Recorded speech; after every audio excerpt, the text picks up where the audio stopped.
आताची सर्वात मोठी न्यूज, महाविकास आघाडीची मोठी केळी, निकालाआधीच आकड्यांचा असा गेम करणार, पडद्यामागे मोठ्या हालचाली। महाराष्ट्र विधानसभा निवडणुकीसाठी काल मतदान पार पडल्यानंतर आता राजकीय घडामोडींना वेग येण्यास सुरुवात झाली आहे।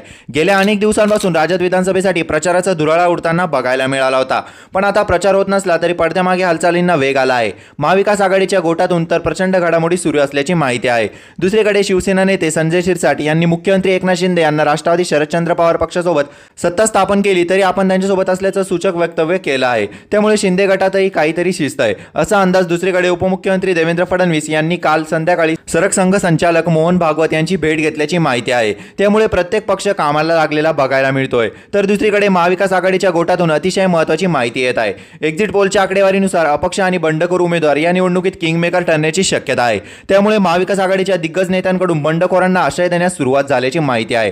राज्यात विधानसभेच्या निवडणुकीत ठिकठिकाणी बंडखोरी झाली आहे। महाविकास आघाडीच्या नेत्याकडून जे बंडखोर उमेदवार विजयी होऊ शकतात त्यांच्याशी संपर्क साधण्याचा प्रयत्न केला जात असल्याची माहिती सूत्रांकडून मिळत आहे। काँग्रेसकडून बाळासाहेब थोरात आणि पृथ्वीराज चव्हाण तर राष्ट्रवादी काँग्रेस शरदचंद्र पवार पक्षाकडून जयंत पाटील हे बंडखोर उमेदवारांशी संपर्क साधत असल्याची माहिती समोर येत आहे। अपक्ष आणि बंडखोर विजयी होऊ शकतील अशा उमेदवारावर पुढच्या सरकारची मदत घ्यावी लागू शकते, म्हणून सर्व राजकीय पक्षाकडून ही चाचपणी करण्यात येत आहे।